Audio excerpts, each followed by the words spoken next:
I'm Gavin, and this is MLS Fantasy Picks. Before we get into round 30 picks, here's a quick round 29 recap. A great week. I ended with 191 points for round 29. I had a week rank of 268, and my overall rank is now 23. My budget increased from $200.5 million to $203.2 million. Looking at Champions League, I'm currently 68 out of 200. Pretty safe to say I'm not going to win, but I was glad to take part this year.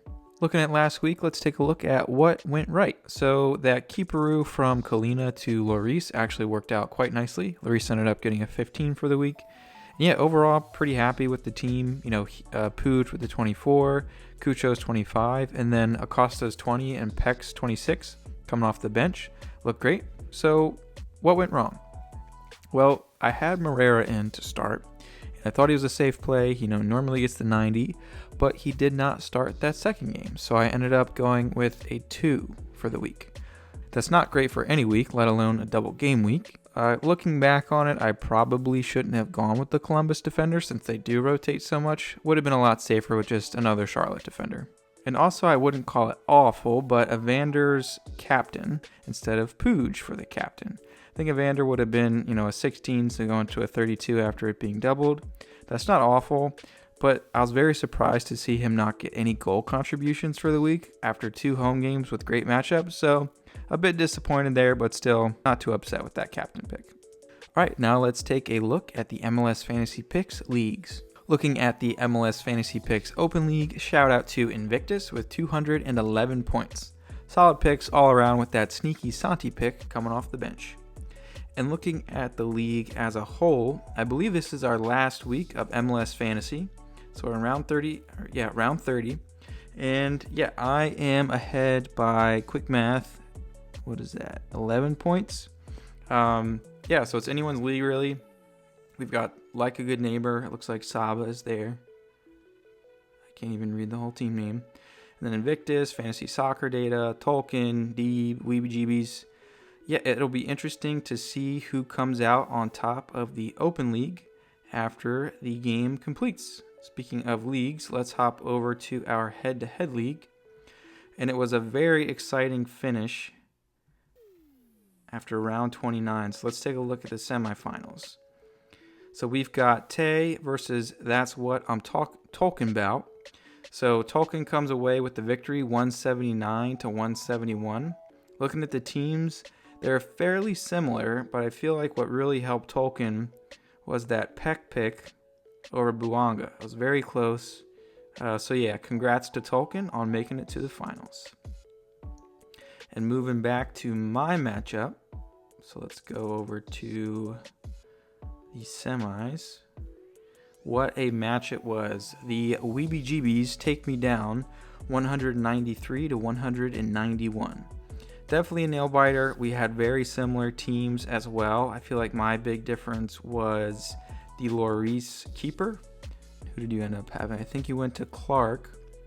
But yeah, that Ricky Puig captain with the 24 giving you to 48 was solid. If Evander scored, maybe I would have won or done anything, maybe an assist even. But yeah, solid victory. Congrats to the Weebie-Jeebies on making it to the finals.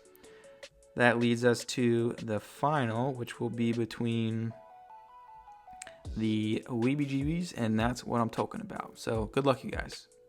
I'll be doing a trophy room playlist on my YouTube, so that way you can go through and you can see who won each of the leagues each year. So keep an eye out for that when I do the wrap-up video for this season next week, and I'll call out all the winners for our 2024 leagues. Moving right along, let's get into round 30, the final round of the 2024 MLS Fantasy season. So this week we actually do have a double game week. It looks like we're combining 2 weeks worth of games. It's not the massive double game weeks that we're used to, but the teams that are on the double game week would be Columbus, LAFC, Vancouver, and New England. So I'll be calling out, some of those players you should target. I think the majority of those teams, there's some solid teams to pick for the double game week. And the only team on a bye this week is Toronto, so you can at least use them for any switcheroos or autoroos that you want to use. Then, as always, keep an eye out on any injuries, reds, and yellow cards. MLS shares out their disciplinary summary an injury report, before each game week. So be sure to check that out. So let's hop into picks. Getting started with keepers. So I'm not doing anything too crazy this week. I've got Schulte on the front end of the keeperoo going into Lloris. If Schulte keeps that clean sheet versus New England, I'll scrub out Lloris. But if he does not, I'll just play Lloris for the rest of the week. They've got a matchup against Vancouver. I'm expecting goals, but I do like that second matchup a lot versus San Jose. So I would take Lloris's, double game week points there over any other single game week late keeper on the last round of games there. So not doing anything too crazy. Pretty straightforward keeperoo recommendation for this week. And moving right along with defenders.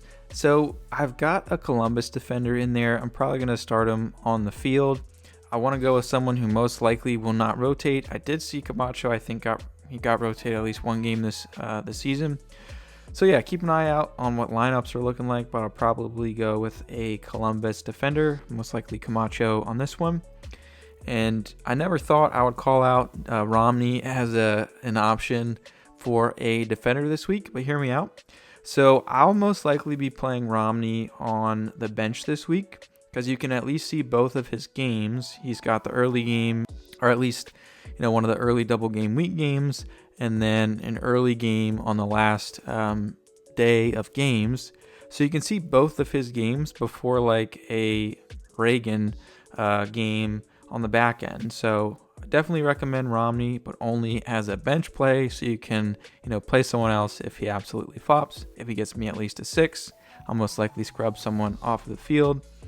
And then the usual attacking minded defenders. I've got Jordi Alba with a nice matchup there against New England. I've got Kai Wagner. I don't know how great the playoff picture is looking for Philly right now. It's been a bit rough of these last few weeks, but they're playing Cincinnati. Bit of a revenge game. This game after what happened in the playoffs last year. So I like Wagner this week. They'll be fighting for sure. And then as I mentioned Reagan before, I feel like he's a decent fallback option if your bench plays don't work out. And then even maybe a Mikael from Houston, though I don't love the matchup against the Galaxy. And moving right along to midfield. So I feel like the only two double game locks for me are Heel and Bogusz. They're known to perform quite well. I like Heel's matchups. Well, actually, no. Looking at those, they're not great. But Heel is at least, the one that you can count on from New England. And yeah, Bogusz, as long as he plays both games, I like those matchups. Should be a lot of goals in both of them. For me, I'm not a huge Gold fan. I feel like he's coming off an injury, which is why he didn't play a couple of games recently. And I feel he's pretty boom or bust, depending on what Sartini likes to, set the lineup as, depending on who's playing around him. So I like Gall this week, but most likely he'll be a bench play for me. Saying that, some guys on the later games for the round, you always got Puig, you've got Evander, all reliable. They are away, but should see some goals in those matchups. And then of course you got Lucho, who is away at Philly. But again, Philly has not been the defensive unit that we are used to. So I feel like Lucho could continue his solid fantasy play. Forwards, it's Bouanga, it's Cucho.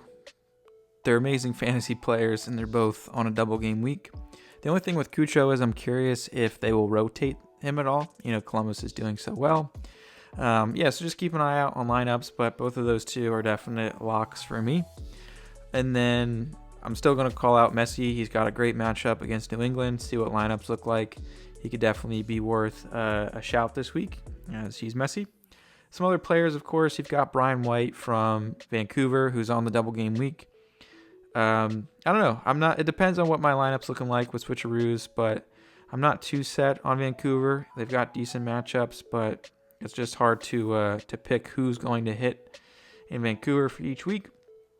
And then the last one I'd recommend, Gabriel Peck. He's been on fire, in great form. So yeah, you can't go wrong with Peck, even on a single game week. And while we're at it, let's just finish up with captains. I like Bouanga this week for captain. Good matchups. Usually does well on a double.